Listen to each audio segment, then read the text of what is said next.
اعوذ باللہ من الشیطان الرجیم بسم اللہ الرحمن الرحیم۔ یہ تو اللہ کی پیدائش ہے، تو مجھے دکھاؤ کہ اللہ کے سوا جو لوگ ہیں انہوں نے کیا پیدا کیا ہے۔ حقیقت یہ ہے کہ یہ ظالم صریح گمراہی میں ہیں، اور ہم نے لقمان کو دانائی بخشی کہ اللہ کا شکر کرو، اور جو شخص شکر کرتا ہے تو اپنے ہی فائدے کے لیے شکر کرتا ہے، اور جو ناشکری کرتا ہے تو اللہ بھی بے پرواہ اور سزاوار حمد و ثنا ہے۔ اور اس وقت کو یاد کرو جب لقمان نے اپنے بیٹے کو نصیحت کرتے ہوئے کہا کہ بیٹا، اللہ کے ساتھ شرک نہ کرنا، شرک تو بڑا بھاری ظلم ہے، اور ہم نے انسان کو جسے اس کی ماں تکلیف پر تکلیف سہ کر پیٹ میں اٹھائے رکھتی ہے، پھر اس کو دودھ پلاتی ہے، اور آخر کار 2 سال میں اس کا دودھ چھڑانا ہوتا ہے، اپنے نیز اس کی ماں باپ کے بارے میں تاکید کی ہے کہ میرا بھی شکر کرتا رہ، اور اپنے ماں باپ کا بھی،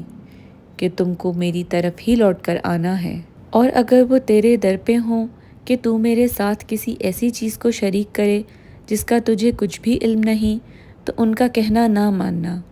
ہاں دنیا کے کاموں میں ان کا اچھی طرح ساتھ دینا، اور جو شخص میری طرف رجوع لائے اس کے رستے پر چلنا، پھر تم کو میری طرف لوٹ کر آنا ہے، تو جو کام تم کرتے رہے میں سب سے تم کو آگاہ کروں گا۔ لقمان نے یہ بھی کہا کہ بیٹا، اگر کوئی عمل بالفرض رائی کے دانے کے برابر بھی ہو، اور ہو بھی کسی پتھر کے اندر یا آسمانوں میں مخفی ہو یا زمین میں، اللہ کو قیامت کے دن لاموجود کرے گا۔ کچھ شک نہیں کہ اللہ باریک بین اور خبردار ہے۔ بیٹا، نماز کی پابندی رکھنا اور لوگوں کو اچھے کاموں کے کرنے کا امر اور بری باتوں سے منع کرتے رہنا، اور جو مصیبت تجھ پر واقع ہو اس پر صبر کرنا، بے شک یہ بڑی ہمت کے کام ہیں۔ اور ازراہ غرور لوگوں سے گال نہ پھلانا، اور زمین میں اکڑ کر نہ چلنا،